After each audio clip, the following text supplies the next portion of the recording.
Hey, I'm Jake, and today we're talking about Hellboy.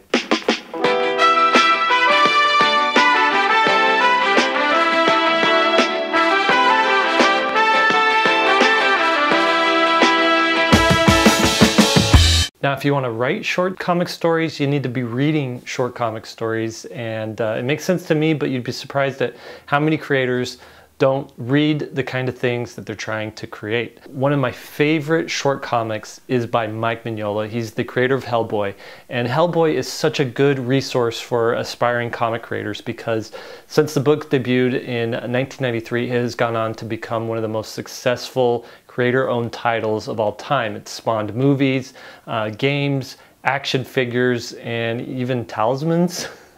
So today I'm going to break down the anatomy of one of Mike Mignola's short stories, and maybe we can learn something from it in making our own short stories. Now, why is Hellboy so successful? Well, there's a number of factors at play here. I mean, it's an original, unique idea that's executed really well, but I think at the heart of its success is a continuous, consistent stream of comic stories. I mean, this thing has been consistently coming out with stories for the last 25, almost 30 years now. Mike Mignola didn't start out writing a massive epic tale that would be collected in 7 volumes. He just started with a 4-part miniseries and a couple of short stories. And along the way, he found out who that character was on a deeper level because of these stories he was writing. Many stories, he said, I didn't know what the future was going to hold for this character. I would just throw something in because I thought it was cool, and I didn't know how that would pay off later. One of my favorite examples of that is aliens. In the first book, he just throws in aliens, and they later become important, but he didn't know what he was doing or why he put it in there. He just thought it was cool. While Hellboy does have many long overarching themes and stories that involve the character being this central figure in a multi-dimensional conflict, it also has just as many pages of comics devoted to short stories that don't really carry as much weight. Though these short stories rarely have anything to do with the main storyline, they still are essential to the Hellboy experience. What these stories do is they reveal the quirky side of the Hellboy universe by introducing us to characters, mythologies, and events that really wouldn't match the tone of the Hellboy long stories. They often shed light on Hellboy himself, revealing character flaws, traits, and a backstory to him that just adds to this overall Hellboy tapestry. Often these stories were released in between the larger stories in anthologies, or they'd be in these 1- or 2-shot issues. And what that did was it kept Hellboy in the minds of readers when doing a monthly book wouldn't have been feasible for a single creator. It'd just be too much work for Mike Mignola to do all the time. So with that, what I'd like to do is dissect one of these Hellboy short stories in an attempt to teach you how the 7-beat story structure and the story pyramid work together in crafting a story. And the story I'm going to analyze is Dr. Carp's Experiment by Mike Mignola. This story was originally published in the anthology book put out by Dark Horse. It was the Dark Horse Book of Hauntings, and it was published back in 2003. It's since been collected in The Troll Witch and Others. It's been collected in the Hellboy Library Edition, Volume 4, and you can find it in the Complete Short Stories, Volume 2. Now, before we get into this, I just ask that you read the story first. Enjoy it as it was intended, because like frogs, when you dissect a story, you figure out how it works, but then you also kill it. So if you don't have a copy laying around, you could just read it here, pause the video on each page, and you can try and read it. Okay, you've read it? Great. Let's proceed then and get down into this. Now, I love this story. It's got everything you could want in a short story. It's got mystery, it's got action, there's time travel, there's weird experiments and technology. There's a monkey that turns into a demon, and really what's cool is it's got this ending that gives significance to the pulpiness of all these different elements. Now, to analyze this, I'm going to peel back each layer like an onion until we get to the center of it. So I'm going to start with the top of the pyramid And then I'm going to work my way down to the foundation. And hopefully by the end of this, you'll have a better understanding of how to craft your own short story. So let's quickly summarize the story so we're all on the same page. Hellboy and some BPRD agents are investigating the abandoned haunted mansion of Dr. Carp. The BPRD wants to know why the mansion is a paranormal hotspot and why it's been abandoned. So we learn a little bit about Carp's proclivity for the macabre and his involvement in a secret society that participates in supernatural activities. The reason they're investigating the house now is because new blueprints showed up that show an extra room in the basement that no one has known about until this point. So meanwhile, during all this, Hellboy hears faint voices. The panel suggests something is calling him from another dimension. The team finds a door to a locked room. This is why Hellboy is here. This is why this is a story involving him. He needs to be the one that goes in first for the safety of the team. Now, as soon as he enters, he's ambushed by these Edwardian gentlemen with these electrified harpoons. And while Hellboy is paralyzed, Dr. Carp runs over to him and extracts a vial of blood. And then he immediately injects that blood into a monkey. The monkey then morphs into a demon. And I love Hellboy. I love this kind of stuff. But the demon goes and he starts mauling Carp's team. And then he faces off with Hellboy. One of Carp's men pulls out a gun and musters the strength to blast it full of holes. And then there's a fiery shot to the heart that kills the demon. Hellboy, he falls to the ground. He's visibly shaken from the incident. And when the agents have no reaction to what just happened to Hellboy, and Hellboy notices that the room clearly has been abandoned for 90 years, Hellboy realizes that Carp's experiment was to rip Hellboy out of his timeline for a moment, long enough to get a blood sample and use it to summon a demon. Hellboy picks up a syringe. It's still holding a little bit of his blood, and that leaves the reader with a little bit of a better understanding that Hellboy is more than just a paranormal investigator and a BPRD tough guy. There's something deeply significant about his place in the broader scope of the Hellboy universe. So Mignola, he does all of this in 13 pages, 85 panels. He averages 6.5 panels per page, which is the typical panel count for a page in a traditional American comic. It's really masterful, and it's something that you would expect from someone who'd drawn and written thousands of comic pages up to this point in his career. Okay, let's start with design.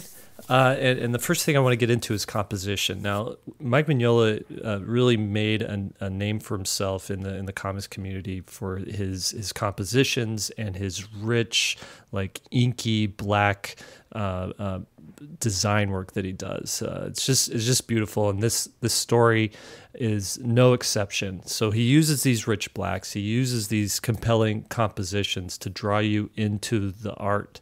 The panel arrangements and the word balloon placement are all deliberate, and they're placed in that way to move the eye naturally from one moment to the next. So it's really well done. The color under Mignola's direction, this was colored by Dave Stewart, and he uses color to separate the timelines and the locations. So present day is muted earth tones. He uses warms for the house, cools for the basement, and in contrast, he uses bold punches of blues and oranges during the action scenes.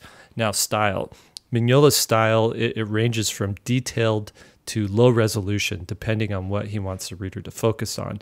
Hellboy, he's almost always lit very well, and with his striking red skin, the color stands out in most panels. So it's a good way to like draw attention to your main character.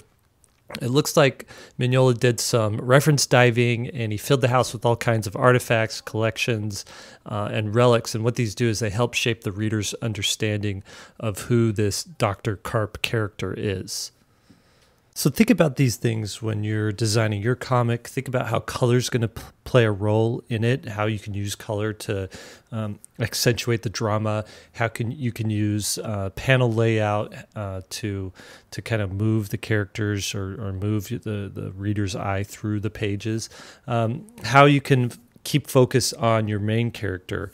You'll notice one thing that I really liked in this too is on this page where he extracts the blood, and to really draw your attention to that, he actually desaturates Hellboy's skin so that the emphasis is on Hellboy's blood. The blood is the bright red thing, and it just draws that attention to the significance of that element of the story.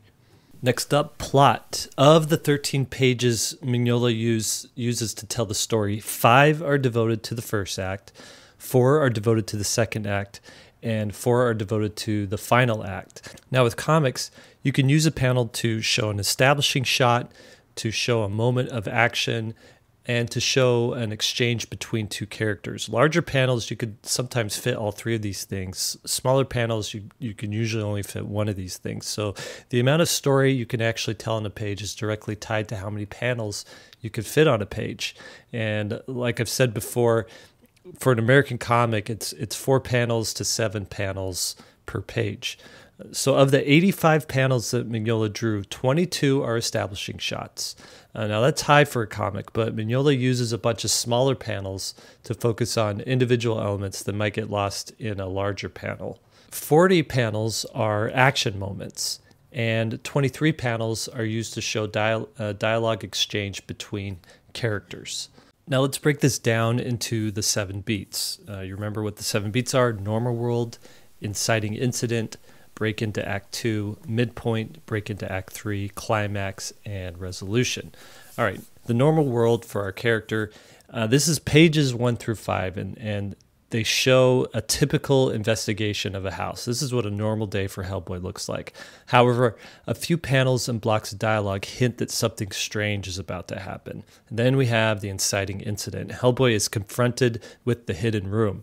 He doesn't really want to go in first, but he knows it's his job, and he doesn't want to endanger any of the agents by having them go first. So he makes that decision, and that's where we break into Act 2. He goes through the door and is immediately ambushed. His day just went sideways, and now he has to deal with the consequences of his choice.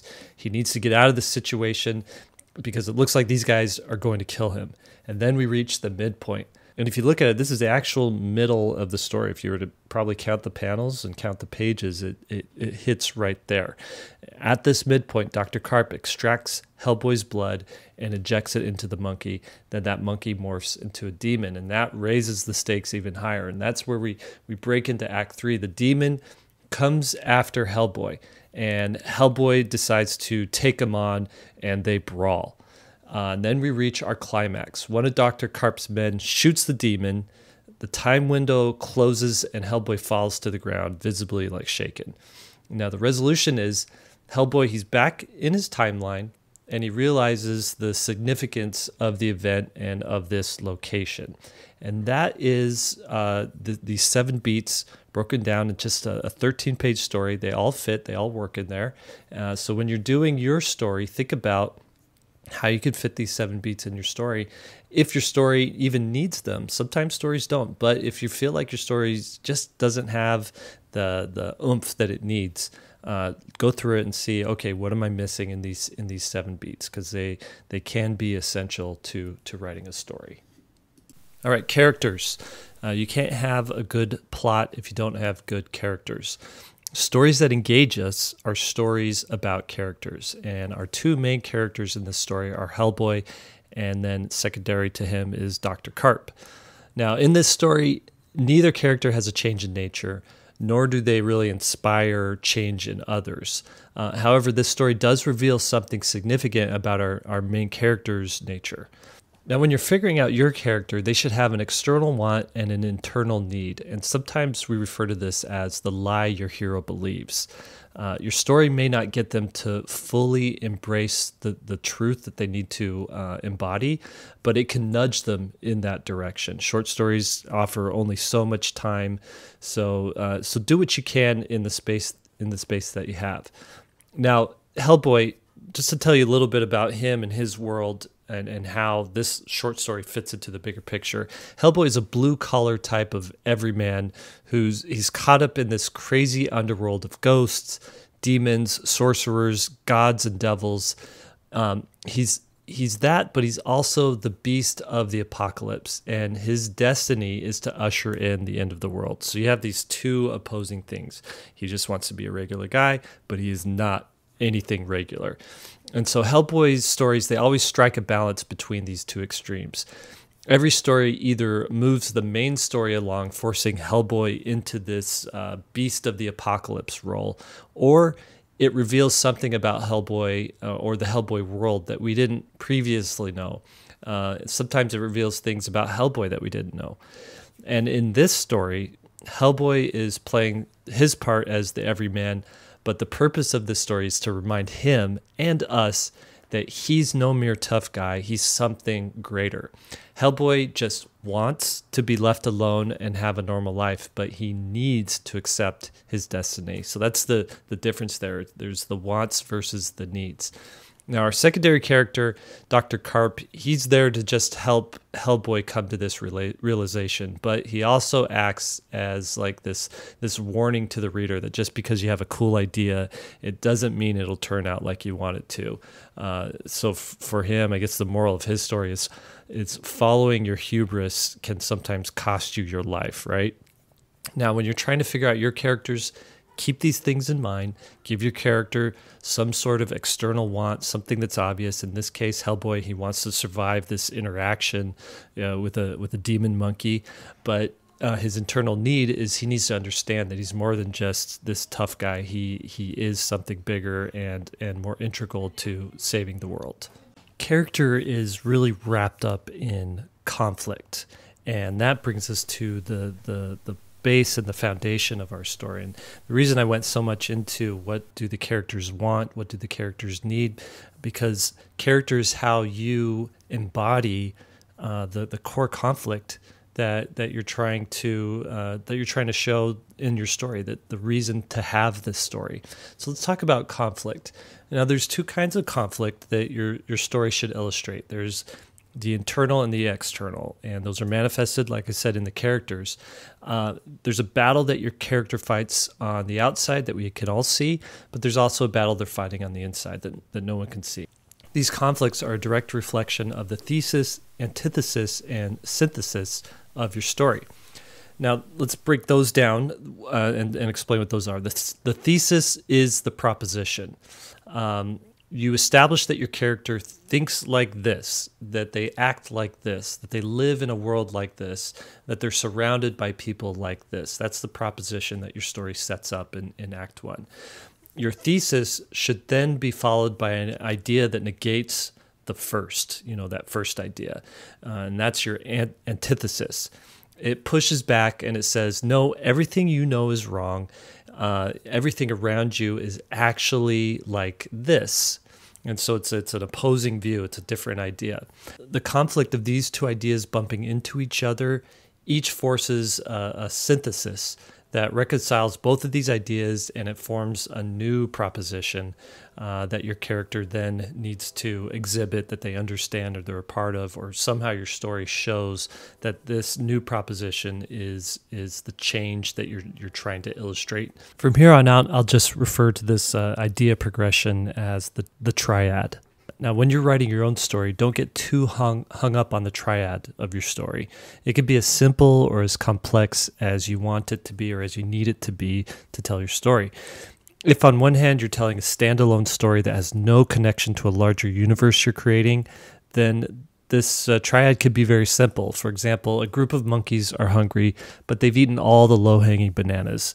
They see a bunch of ripe bananas way up high, but they're dangerously high in the tree. So they're going to have to change the way they do things to feed themselves now. The synthesis of these two opposing ideas is them figuring out how to live a new life where all their food is at the top of the trees. Now, if on the other hand, your short story is connected to a larger universe, kind of like how it is in Hellboy, then use your short story to support the more complicated triad that you've come up with for your larger universe. So I want to get into that with Hellboy. The larger triad, the thesis, antithesis, and synthesis of the Hellboy universe is as follows. Hellboy is a normal guy. He's a good guy. He's just doing his job. The antithesis is he's actually special. He's not a normal guy. Not only that, he's evil. And not only that, he will usher in the end of the world as the beast of the apocalypse. Now, the synthesis is, yes, he's special. And yes, he may be the beast of the apocalypse, but he will use his position and his power to help the people of Earth as best that he can. Now, a short Hellboy story is not enough space to fully explore all these ideas, but it can touch upon them, and your short story could touch upon these bigger ideas as well. It could shed light on this triad that you have for your larger universe. And here's how Dr. Carp, the Dr. Carp story, illustrates the larger triad in a smaller story, and how that conflict is manifested both externally and internally. Okay, so the external for this story is Hellboy is involved in a by-the-book investigation of a haunted house. This is showing him just as a normal guy living his normal life. But the internal expression of this is he has a disheveled appearance. He's got easygoing mannerisms. He uses dismissive dialogue. And all of this is to back up his rejection of who he really is. Now, the antithesis is Hellboy is attacked. So this is the external manifestation of this. He's attacked, and his blood is used to summon a demon through the host of a monkey's body. The internal expression of that is Hellboy is shown that he is evil and powerful, and that even his blood has inherent evil and powerful properties to them. Since none of the other agents experience what he just went through, it's for him and him alone to contemplate his role in the incident. Now, internally, this is expressed that by acknowledging the 90-year-old syringe that he picks up, and it still has his blood in it, Hellboy reluctantly accepts that there may be something significant about his role on Earth. There you have it. That's how you use the story pyramid and the 7 story beats to write a solid short comic story. Now, as you sit down to write your story, I want you to know you can come at it from any one of these points. You can start anywhere you want. If you're more into characters and you've got these characters that you want to tell these stories about, and you have these characters with these wants and these needs that you've figured out, that's great. Write your story from that direction. If you're more plot oriented, where you have different set pieces and plot points that you find interesting, you want to fold into your story, that's good. Write whatever gets you excited about writing. The important thing is you have to make sure you go through and you have every one of these elements, every one of these levels of the pyramid present in your story to make sure that it's as good as it can be. You take one of these away and the structure of your story just kind of falls apart. So make sure you go through and build out your story with each one of those levels. Now, if at any point during this writing process and this creation process it's hard and you're frustrated and you feel like you're the worst at it, and why did you ever try to go down this path, that's perfectly normal. Every writer, every creator feels that at some point in the project. Just push through, persevere, and finish the thing. That's how you get good at things. That's how you get better, is by finishing the thing that you're working on, learning from those mistakes, and applying everything that you learned to the next project, the next story that you're going to do. So go and get your story made. Now, I'm going to do the same thing. I've spent enough time on this video, and I got to get back to work on my short comic story. I will see you next video. Oh, hey, if you like the videos that I make, you're probably also going to like the podcast that I do. It's called 3-Point Perspective, and I do it with 2 other professional illustrators, Will Terry and Lee White. And the podcast is all about illustration, how to do it, how to make a living at it, and how to make an impact in the world with your art. We've got episodes on how do you build out your portfolio, how do you build an online portfolio, and what's more important, to have your own website or to post your artwork on these portfolio websites. We've got episodes on, are you too old to start a career in illustration? There's episodes on how to get an agent or an art rep, how do you cultivate creativity, things like how to come up with a great concept for your illustration. So check it out. Go to svslearn.com, click on the podcast button right there on svslearn.com, and you can listen to all these podcasts. You can download them on iTunes or whatever it is that you use to listen to podcasts, and I hope you like it. Check it out. Thanks. I'm so glad to have this video done and out into the world. This is something that I've been thinking about and cooking up for a long time, ever since I started down this path of videos about storytelling and making short comics and, you know, turning your pile of rocks into your cathedral. I wanted to do a video about breaking apart a short story and showing you how each of these elements work to make something, to have you read it, and then to have you understand how it was made and how all these elements come together. So it's good to have this finally finished. I debated for a long time whether or not it should be one of my own stories or whether it should be a Hellboy story. And I was reading through my Hellboy books again recently, and I saw the Dr. Carp story, and I was like, this is it. That's the one I want to talk about. It's been one of my favorite Hellboy stories. It's not necessarily the best Hellboy story, but it's a solid Hellboy short story, and I think it works perfectly for what we talked about here. A couple things I want to tell you about before you take off. Number one, I have a new art book that is up for pre-order right now. I'm actually in the middle of a Kickstarter, and so if you could go over there, and if you like these videos, and if you're not a Patreon supporter, and if you get any sort of value from the stuff that I make for you on YouTube, it helps a ton to pre-order that book on Kickstarter, or to go to my shop and buy a book or a print or a digital download or something like that. This is how I make my living. This is how I do my work. I take some freelance jobs from time to time, but anytime that I could sell something from my shop, I consider that a huge win for me as an independent creator. So if you could, you know, if you want to support somehow, that's one of the best things you could do. Kickstarter would be really good right now. So the link is down below, and you can go check that out. I think that's it. Special thanks to all these patrons, I forget which side it's on.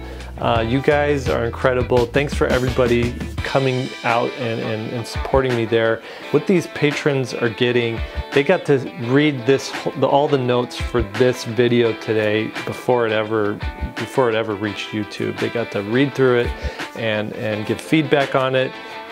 They're seeing all the artwork that I'm doing before I post it online. They get to see it,